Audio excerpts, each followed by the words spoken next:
Ujú, ujú.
Buenas tardes. Giselle, la monitora, estará por acá.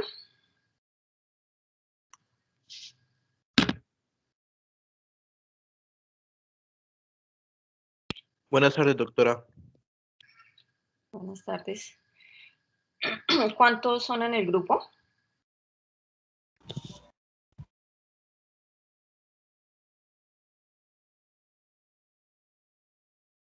¿Cuántos estudiantes son? Creo que somos 70. 73 estudiantes. 73, o sea, faltan muchos todavía. Esperemos un momentico, a ver.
Bueno, buenas tardes. Mi nombre es Shirley Roa, yo soy ginecóloga y obstetra egresada de la Universidad del Bosque en Bogotá. Actualmente pues trabajo en el hospital departamental, en sala de partos. También trabajo para 2 sedes de multisalud. Veo pacientes de Sanitas y pacientes de Caja Copy. Entonces, pues nos vamos a ver pronto con todos. Voy a darles algunas otras clases que están dentro del temario. Entonces, el día de hoy, pues vamos a ver anatomía, anatomía ginecológica. Es un tema un poco extenso, pero pues traté de resumirlo lo mejor posible y pues que ustedes se queden con lo más importante que deben saber de la anatomía ginecológica. Entonces vamos a empezar.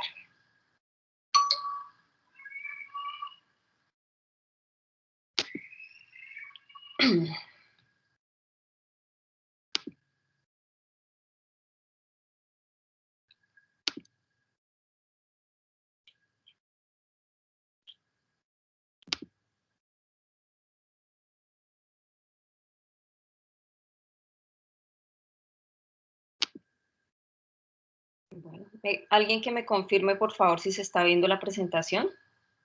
Sí, doctora, ahí Sí, se está doctora, viendo. se ve. ¿Se ve cuando muevo el cursor? No. No, ¿No? señora. Qué pesar, porque eso sí, no sé Es cómo. que se ve, Doc, pero todavía no están proyectadas. Ujú. No sé, como las listas de diapositivas. Ahí La se ve, pantalla quedó como congelada. la pantalla quedó congelada. Ah, Sí, tiene, Sí, según lo señora. que vemos, tienes el Ya, pulsor. ya se Ya movió. se movió el pulsor ya. bueno, entonces lo que voy a hacer es no proyectarla completamente porque siempre he tenido como dificultades en esa parte. Listo. Entonces vamos a empezar. Entonces, para hablar de la anatomía ginecológica, en nuestro caso, pues también es importante saber un poco o repasar un poco de toda la anatomía de la pared pélvica, ¿sí? Porque pues en ginecología también hacemos procedimientos donde tenemos que realizar incisiones en el abdomen, ¿cierto? Para cesáreas, para laparotomías, para resección de embarazos ectópicos, de masas ováricas, para realizar el pomeroid. Entonces, vamos a hacer un pequeño recorderis de la anatomía de la pared pélvica, aunque pues yo creo que ustedes ya repasaron eso en la parte de cirugía general. Entonces, en esta diapositiva básicamente vamos a ver los límites, acordarnos en la parte superior está el apéndice sifoides y los cartílagos costales, están las crestas ilíacas, espinas ilíacas anteriores y superiores, los ligamentos inguinales y el hueso púbico. En cuanto a la parte de piel y tejido celular subcutáneo, en la piel, saber que hay una capa papilar, una capa reticular que constituye la epidermis y la dermis. Luego viene una capa de tejido subcutáneo, está el panículo adiposo, la capa membranosa. Posteriormente viene un tejido conectivo laxo y una fascia de revestimiento. Acá en esta diapositiva la vemos un poquito más clara. Acá vemos en la parte externa la piel, luego vienen las fascias que tienen dos hojas, una fascia superficial que es la fascia de Camper y una capa profunda que es la fascia de Scarpa. La parte de los músculos, más internamente, está el oblicuo externo, que pues nosotros no incidimos mucho hasta por allá. Luego viene el músculo oblicuo interno, el músculo transverso del abdomen. En el centro está el músculo recto abdominal, que es en el que nosotros más incidimos. Luego viene una fascia profunda, la fascia transversalis, una fascia extraperitoneal y el peritoneo parietal para ingresar a cavidad abdominal. En esta diapositiva básicamente pues vemos un resumen de toda la parte muscular que ya les dije. Para nosotros los músculos más importantes en los que realizamos incisiones en el recto abdominal, el músculo piramidal, que es el que está acá en la parte inferior. En cuanto a la irrigación e inervación, está dada básicamente por los nervios intercostales inferiores de T4 a T11, los nervios subcostales de T12, el primer nervio lumbar o iliohipogástricos e ilioinguinales. Bueno, entonces, luego viene la parte arterial, que es muy importante. En cuanto a las arterias, digamos que las más importantes en la pared abdominal está la arteria epigástrica superior, que se origina como rama terminal de la arteria torácica o mamaria interna, que esta a la vez es rama de la subclavia. No presenta ramas, se anastomosa con la arteria epigástrica inferior. Y pues irriga toda la parte anterior de la pared y el diafragma. En cuanto a la arteria epigástrica inferior, se origina como una rama colateral de la arteria ilíaca externa y se van a anastomosar con la arteria epigástrica superior, ¿sí? Por eso vemos acá este entrelazado vascular, porque pues finalmente se van a anastomosar más o menos a nivel del ombligo. También es importante la arteria circunfleja ilíaca, que es una arteria de la pelvis, se origina como rama colateral de la arteria ilíaca externa.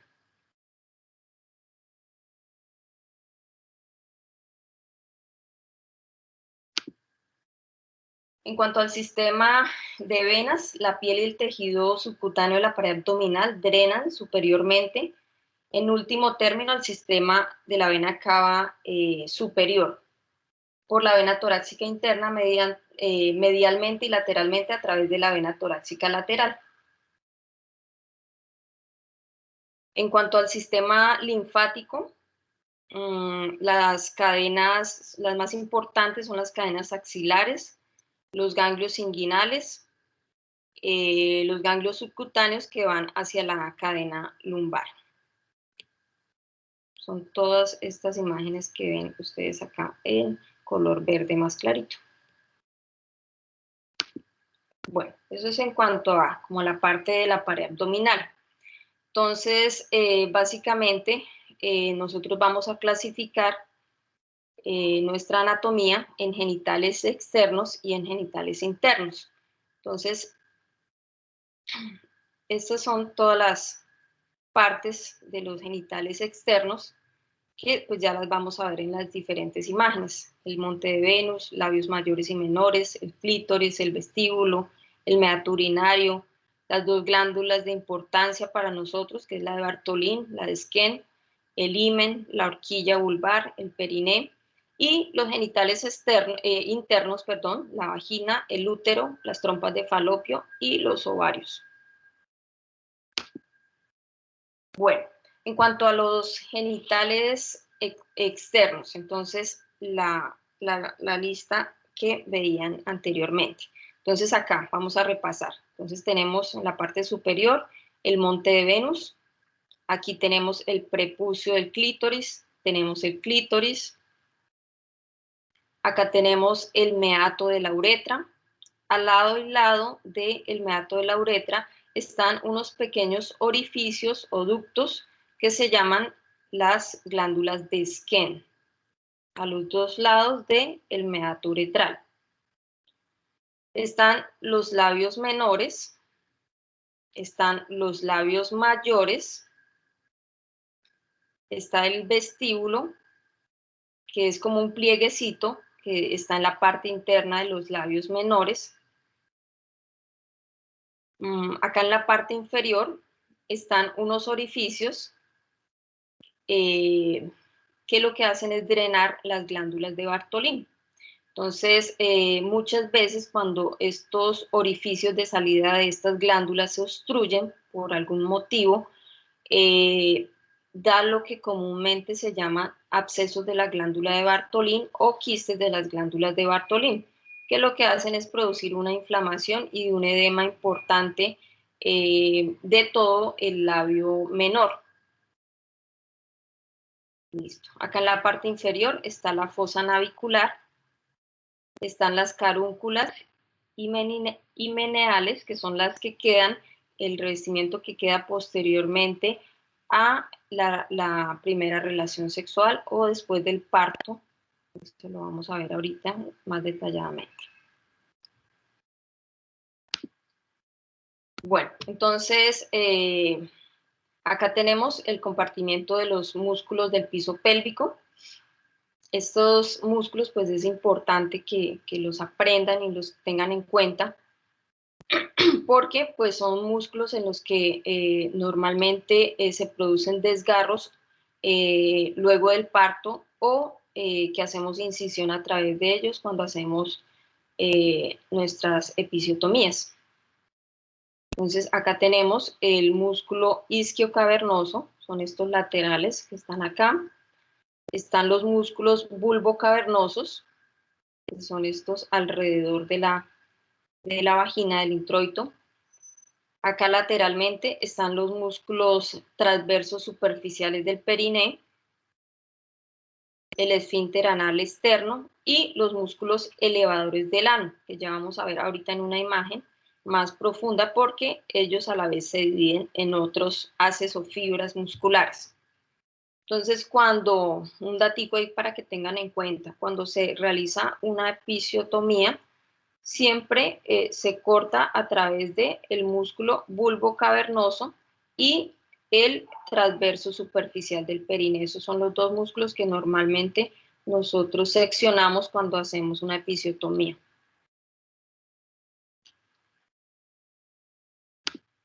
Entonces, en esta imagen se ve un poco más profundo. Acá alcanzamos a ver el bulbo cavernoso, el isquio cavernoso, acá lateralmente, el transverso superficial del perine, y en esta imagen básicamente nos están mostrando el elevador del ano. Entonces el elevador del ano, como les dije, se divide a la vez en más fibras. Hay una parte que se llama el pubococcigio, que va a estar ubicado en esta parte superior. Este pubococcigio a la vez tiene tres ramas. Está la rama muscular pubovaginal, la rama puboperineal y la rama puboanal, en la parte más inferior. El otro haz del elevador del ano es el pubo rectal, que viene a ser esta partecita, y el iliococcigio. ¿Listo? Entonces ahí está pues toda la división del músculo elevador del ano con todas sus fibras.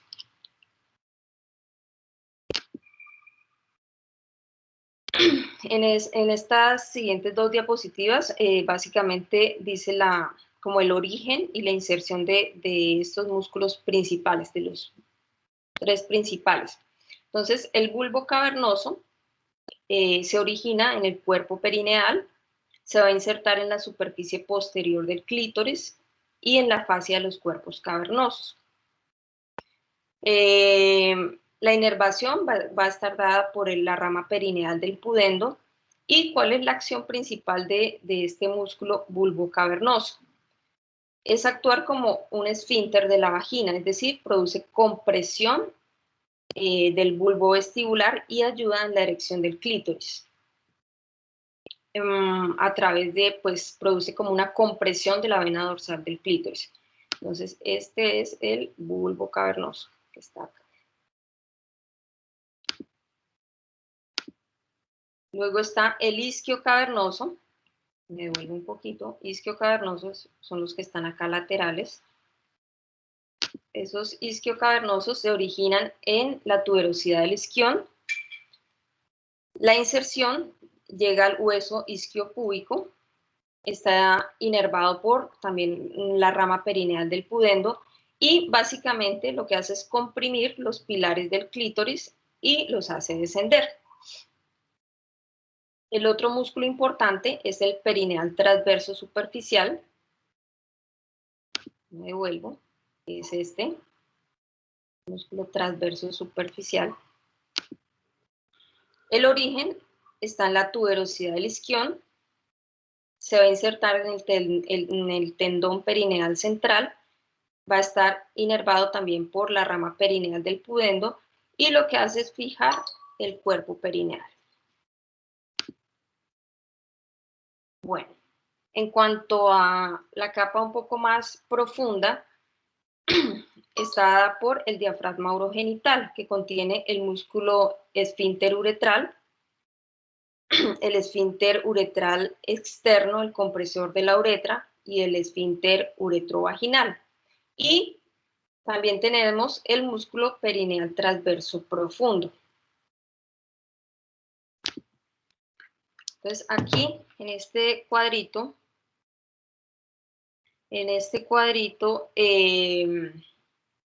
básicamente vamos a ver la irrigación, el drenaje y la inervación de la vulva y del compartimento muscular superficial y profundo. Entonces, básicamente la vulva digamos que la mayor irrigación arterial está dado por la pudenda externa y la pudenda interna, al igual que el compartimiento superficial y profundo, pero también lo va a hacer una parte de la dorsal del clítoris. El drenaje venoso para ambos compartimientos, vulva, compartimento superficial y profundo, a través de las venas pudendas internas. El drenaje linfático a través de la cadena ilíaca interna. Y la inervación, básicamente de vulva, está dada por el nervio ilioinguinal, el genitocrural y el femorocutáneo. Eso lo vamos a ver ahorita en otra diapositiva que sigue, más específicamente qué tercios de la vulva inerva cada uno de estos. Y el compartimento muscular superficial y profundo a través del nervio perineal. Ok, entonces, específicamente la inervación de la vulva. Entonces, en la parte superior, este círculo verdecito, básicamente está a cargo del nervio ilioinguinal menor. Entonces va a inervar toda la parte del pubis y una parte de los labios mayores, la parte superficial. El nervio genitocrural nos va a inervar la porción anterior de la vulva, de la parte central. Y el pudendo interno nos va a dar una rama perineal hacia los labios, hacia parte de los labios mayores, el ano, los músculos perineales y los músculos vulvares. Y también va a venir por acá una rama del clítoris. Bueno, esa era la parte como de los genitales externos. Ahora vamos a hablar de los órganos genitales internos. Entonces, en cada uno de los órganos internos vamos a ver cuál es como la parte de la circulación principal, el drenaje venoso, la parte linfática y la inervación, ¿sí? Entonces, es importante tener en cuenta que casi todas las ramas vienen de un mismo sitio, ¿sí? Entonces, por eso les coloqué acá esta imagen pélvica, porque todo empieza por ahí. Entonces, hay una arteria que es muy importante para nosotros en ginecología, y es la arteria ilíaca interna. Sabemos que la arteria ilíaca interna también se llama hipogástrica. Tiene esos dos nombres. Esta arteria ilíaca interna nace de la arteria ilíaca común, ¿sí? A la altura de la articulación sacroilíaca, ¿sí? Y termina por encima de la escotadura ciática mayor, ¿sí? Entonces, en esta parte es que nosotros nos vamos a enfocar. En la arteria ilíaca interna, acá está la ilíaca externa, la ilíaca común. Entonces, esta es la que nos interesa en este momento a nosotros. Entonces, esta arteria ilíaca interna se distribuye por todos los órganos intrapélvicos, por los 2/3 distales del recto, por la vejiga, digamos que la parte más que todo anterior, la pared interna y externa de la pelvis, el perineo, los genitales externos y una parte de la raíz del miembro inferior. Entonces, básicamente en su trayecto va a descender hacia el estrecho superior de la pelvis, cubierta por peritoneo. Está a la vez acompañada por la vena ilíaca interna. Hay que tener en cuenta una variación anatómica, y es que en ginecología también es muy importante el uréter. Entonces, el uréter derecho cruza por delante de esa arteria ilíaca interna derecha o hipogástrica derecha. Va a pasar por encima el uréter. En cambio, el uréter izquierdo pasa posteromedial a esa hipogástrica izquierda. Entonces, a la vez, esta hipogástrica tiene unas ramas colaterales que se van a clasificar, van a encontrar ustedes por ahí varias clasificaciones. Se pueden clasificar de acuerdo al tronco donde se originan o de acuerdo al lugar donde terminan, ¿sí? Entonces, si nosotros las queremos clasificar de acuerdo al tronco donde se originan, entonces vamos a ver que hay un tronco anterior y un tronco posterior. El tronco anterior es el que tiene pues mayor número de ramas. Está la arteria umbilical, está la arteria obturatriz, está la vaginal, que la van a encontrar por ahí en otros libros también como vesical inferior, pero pues se va a llamar vaginal en la mujer. Está la rectal media o también se va a llamar hemorroidal media. Está la arteria isquiática o también glútea inferior. Está la pudenda interna. Y en el tronco posterior vamos a encontrar la arteria iliolumbar, las arterias sacras laterales superior e inferior y la arteria glútea. También hay una clasificación de esas ramas de acuerdo a donde terminen. Entonces, también las van a encontrar clasificadas como ramas parietales intrapélvicas, como ramas parietales extrapélvicas y como ramas viscerales. Bueno, entonces siguiendo con nuestra anatomía, entonces más internamente, hacia la parte de la vulva, hacia la parte central, vamos a encontrar el himen, que pues se va a encontrar en las mujeres que no han tenido relaciones sexuales aún. Es una membrana cutáneo-mucosa que cierra parcialmente la extremidad inferior de la vagina. Se extiende desde el surco de la uretra hasta la fosa navicular y va a tener un orificio central normalmente único o septado o cribiforme, ¿sí? Ya en una mujer después del parto, pues vamos a encontrar las carúnculas, que son como estas irregularidades, digamos que lo tejido cicatrizal que queda posteriormente y después de una relación sexual. La idea es que siempre esa membrana, ese himen, pues tenga alguna perforación anular, porque si no hay ninguna perforación, ni septos, ni es un himen cribiforme, nos va a determinar un problema porque cuando llega la menarquia, es decir, la primera menstruación, pues la paciente va a tener sintomatología de dolor dado la retención del sangrado menstrual. Entonces, en estos casos, pues lo que hay que hacer es realizar una pequeña incisión para pues hacer drenaje de ese sangrado menstrual.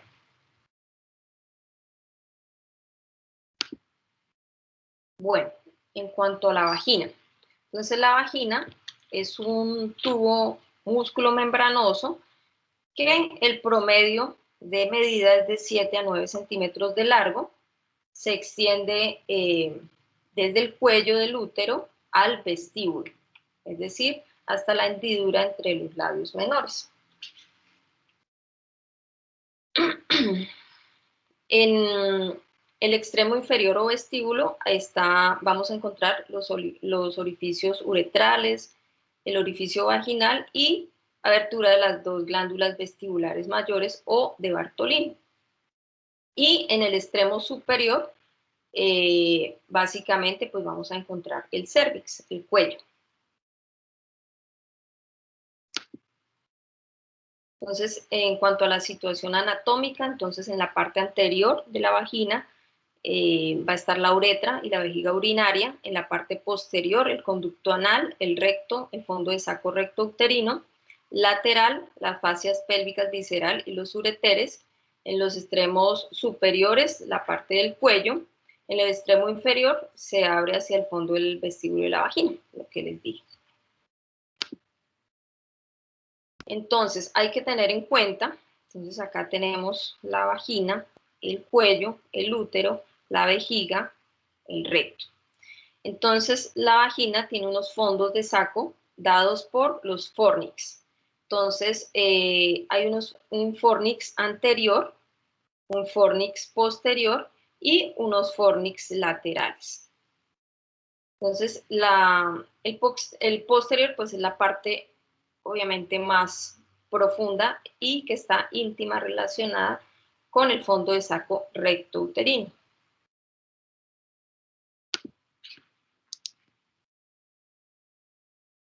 Es importante saber que la vagina pues tiene unos medios de fijación para mantenerse en los lugares de inserción. Entonces, los elementos de soporte están dados por el diafragma pélvico, el diafragma urogenital, con los músculos que pues ya les mencioné, unas inserciones conjuntivovasculares, unas inserciones fibrosas y musculares, y pues acá nos están relacionando los 4 músculos que comprimen la vagina y a la vez en cierta forma actúan como esfínteres. Entonces, ¿cómo es la irrigación de la vagina? Entonces, la parte arterial, entonces acá tenemos que en gran parte viene de una de las ramas que les mencioné hace un rato en la circulación, que tenemos una arteria uterina, ¿cierto? Que viene de la hipogástrica, ¿cierto? O arteria ilíaca interna. Entonces, acá en la parte, esta es la parte de la vagina, es lo que vamos a ver en este momento. Esta es la vagina, está en la parte inferior. Entonces, el tercio superior de esta vagina va a estar irrigado por la arteria vaginal corta. La arteria vaginal corta viene de la arteria uterina y la arteria uterina viene de la arteria ilíaca interna, ¿sí? El tercio medio de la vagina está inervado por una arteria vaginal larga que viene directamente de la arteria ilíaca interna o hipogástrica, así como lo muestra claramente esta fotico. El tercio inferior está irrigado por la arteria pudenda interna, que es ramita de la arteria ilíaca interna. ¿Listo? Ahí está toda la circulación arterial.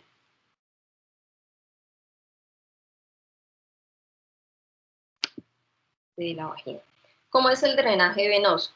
Entonces, básicamente, entonces acá en azulito, vamos a ver que las venas forman los plejos venosos vaginales a lo largo de las caras laterales de la vagina y dentro de la mucosa vaginal. Están comunicados con los plejos venosos vesical, uterino y rectal y van a drenar en las venas ilíacas internas. ¿Sí? Van a hacer todo este recorrido hasta finalmente llegar a las venas ilíacas internas.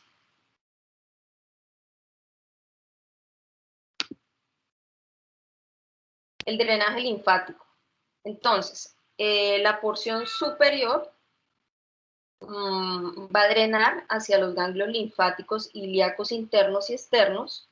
La parte medial o el tercio medio de la vagina va a drenar en los ganglios linfáticos ilíacos internos y el tercio inferior en los ganglios linfáticos sacros, los ilíacos comunes y los ganglios inguinales superficiales. El orificio vaginal hacia los nervios linfáticos inguinales superficiales también. ¿Cómo es la inervación? Entonces, Los nervios para la mayor parte de la vagina derivan de el plejo útero-vaginal, que está situado con la arteria uterina entre las capas del ligamento ancho y es una extensión del plejo hipogástrico inferior. Solo del 20 al 25% de la parte inferior de la vagina es somático. La inervación de la porción inferior viene de la rama perineal profunda del nervio pudendo.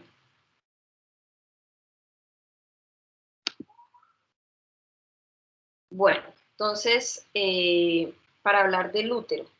Entonces, en el útero es importante saber que tiene unos elementos de fijación, es decir, que son los soportes, lo que lo sostiene, digamos que en su sitio anatómico. Entonces, estos elementos de fijación son muy importantes. Está el ligamento redondo, el ligamento ancho, los ligamentos uterosacros, los ligamentos cervicales transversos y los ligamentos propios del ovario. Acá, como en esta imagencita, vamos a ver los ligamentos propios del ovario. Acá está el ligamento ancho, los sacros laterales están hacia posterior, los cervicales transversos en la parte inferior. Entonces, el ligamento redondo. Entonces vamos a verlo más específicamente. El ligamento redondo es muy, muy importante, así que es bueno que nos aprendamos cómo es su ubicación. Entonces, el ligamento redondo es este que está acá. Acá en la parte posterior está la trompa, acá está el ovario, acá está la vejiga y acá está el recto. Entonces, el ligamento redondo. Entonces, ¿desde dónde va? Desde el borde lateral del útero y va caudal a la inserción de la trompa. Se dirige al anillo inguinal profundo y transcurre en el trayecto inguinal. Va a emerger por el anillo superficial y finalmente se va a fijar al tejido subcutáneo de los labios mayores. Este ligamento redondo, digamos que aparte del soporte que brinda al útero, también pues es muy importante tenerlo en cuenta porque cuando se realizan las histerectomías abdominales, digamos que es el primer punto donde se inicia la cirugía. Siempre se ubican los ligamentos redondos y por ahí se empieza la separación de todos los tejidos. Entonces, por eso es importante cómo saber desde dónde se origina y hasta dónde llega.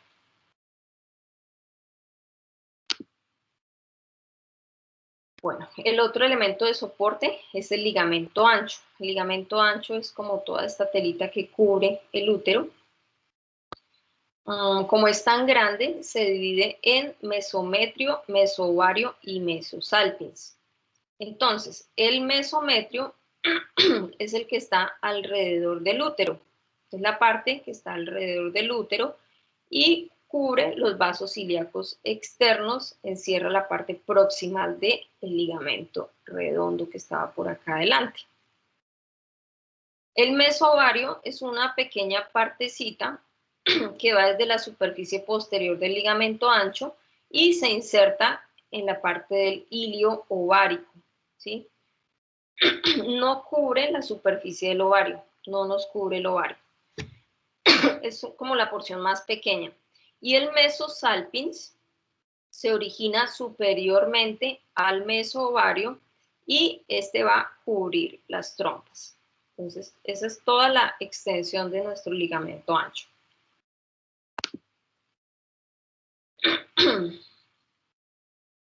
También están los ligamentos cervicales transversos. Los ligamentos cervicales transversos, que pues, acá estaba la imagen, que fue en la primera imagen que aparecían en la parte inferior del cérvix. Entonces van desde el cuello del útero y las porciones laterales del fondo de saco hasta las paredes laterales de la pelvis. También están los ligamentos rectouterinos que pasan por encima y ligeramente detrás de las caras laterales del cuello del útero y van hacia el centro del sacro. Algunos de esos son palpables cuando se hace el examen rectal. Entonces, esos son los principales ligamentos de soporte del útero. Entonces, ¿cómo es la irrigación del útero? Ya hablamos de la irrigación de la vagina, ¿cierto? Entonces, vamos a hablar de la irrigación como tal del útero. Entonces, esta está dada principalmente por ramas de la arteria hipogástrica o ilíaca interna, que nos va a dar origen a la arteria uterina. Esa arteria uterina nos va a dar unas ramas cervicales que nos van a irrigar pues, la parte inferior del útero y hacia el cuello, y posteriormente se va a dirigir hacia cefálico para anastomosarse con la arteria ovárica, que es esta que tenemos en la parte superior. Esa anastomosis más o menos ocurre acá a nivel del mesosalpins, que era la partecita del ligamento ancho que les decía.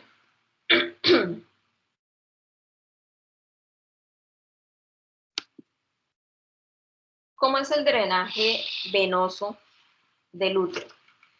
Entonces, básicamente está dado por las venas uterinas que van a drenar en los plejos uterinos situados pues a los lados del útero. Se van a anastomosar superiormente con las venas ováricas y posteriormente van a terminar desembocando en los troncos ilíacos internos. ¿Cómo es la inervación? Entonces, la inervación está dada por el plejo útero-vaginal. Entonces, básicamente tenemos el plejo hipogástrico inferior que se va a ubicar muy cerca del recorrido del trayecto de las venas. Hay unas fibras simpáticas que provienen de los segmentos torácicos T11 y T12 y los primeros lumbares, y hay unas fibras parasimpáticas que se van a originar de S2, S3 y S4.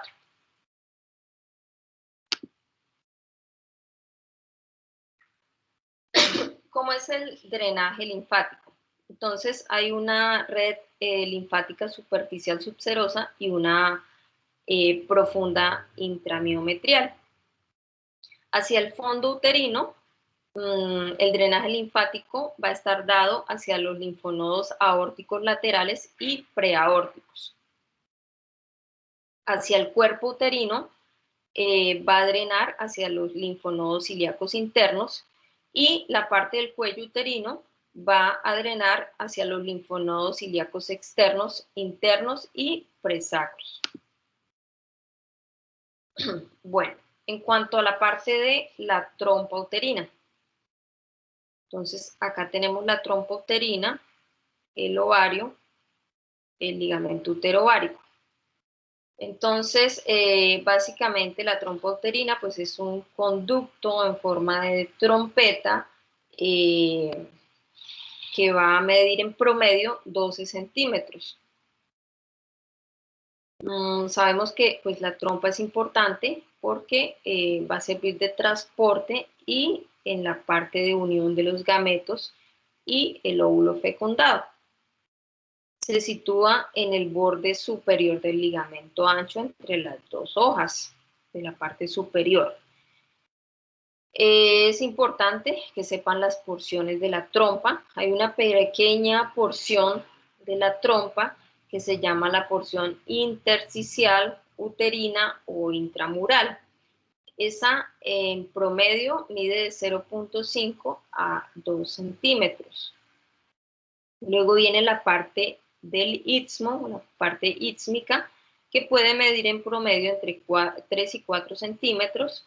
la parte ampular o la ampolla, que es como la parte más larga, más amplia. Esta puede medir entre 7 y 8 centímetros. Y luego viene la parte del infundíbulo, que puede medir entre 1 a 1.5 centímetros. Este infundíbulo pues tiene en su extremo distal las fimbrias.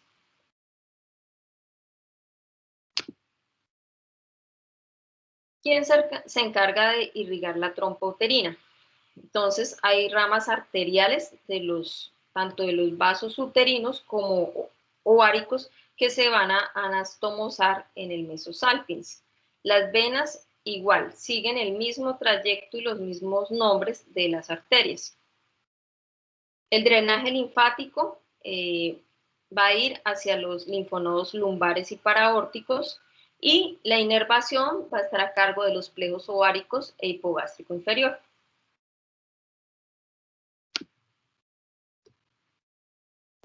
Bueno, entonces los ovarios, acá están ubicados. El extremo distal del ovario va a conectar con la pared lateral de la pelvis mediante el ligamento suspensorio del ovario o infundíbulo pélvico. Este extremo es importante, este ligamento que sostiene acá el ovario, es muy importante, este suspensorio del ovario o infundíbulo pélvico, porque básicamente contiene todos los vasos, la parte linfática, nervios que van hacia el ovario. También se fija al útero mediante el ligamento propio del ovario o ligamento útero-ovárico. Tiene pues una forma de almendra, está ubicado acá dentro de la fosa ovárica, limitado ventralmente por la arteria umbilical obliterada y dorsalmente por el uréter y la arteria ilíaca interna. Más o menos en promedio, un ovario mide entre 3 por 2 por 1 centímetro. Tener en cuenta que el ovario tiene una corteza, que es como la parte más externa donde se encuentran todos los folículos en desarrollo, y una médula donde básicamente vamos a encontrar toda la parte de circulación. Tener en cuenta que no siempre los vamos a encontrar del mismo tamaño. En pacientes premenopáusicas, pues obviamente van a ser un poco más grandes porque pues hay influjo hormonal, miden de más o menos 3 o 4 centímetros. En las premenopáusicas ya hay una atrofia y pues son ovarios que van a estar de un tamaño de 2 a 1 centímetro. Incluso en mujeres con menopausia pues avanzada, incluso en las ecografías pues no se detectan por la gran atrofia que tienen. Tener en cuenta que la superficie no es totalmente lisa, siempre la superficie va a ser irregular por todas las cicatrices que van quedando por los cuerpos amarillos. Entonces, lo que les decía, ¿cómo se fija el ovario? Entonces, acá en la parte más externa están los ligamentos suspensorios del ovario o infundíbulo pélvicos, que son importantes, ojo, porque fijan al ovario con la pelvis y además contienen todo el paquete vasculonervioso, arterias, venas, ováricos, linfáticos. También lo sostiene al ovario el mesosalpinx, que es esta telita que vemos acá, y el ligamento propio del ovario o útero-ovario.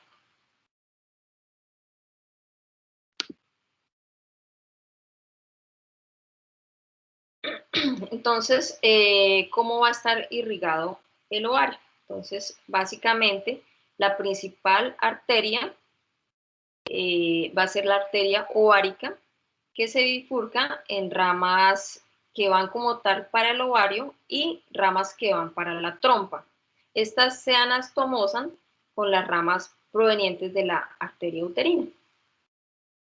Y pues la arteria ovárica es rama directa de la arteria, de la aorta abdominal.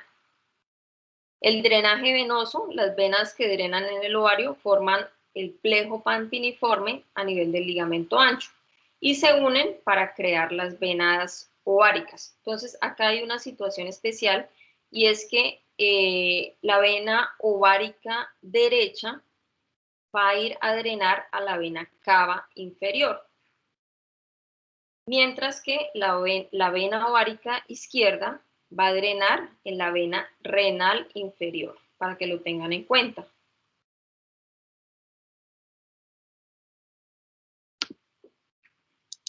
El drenaje linfático.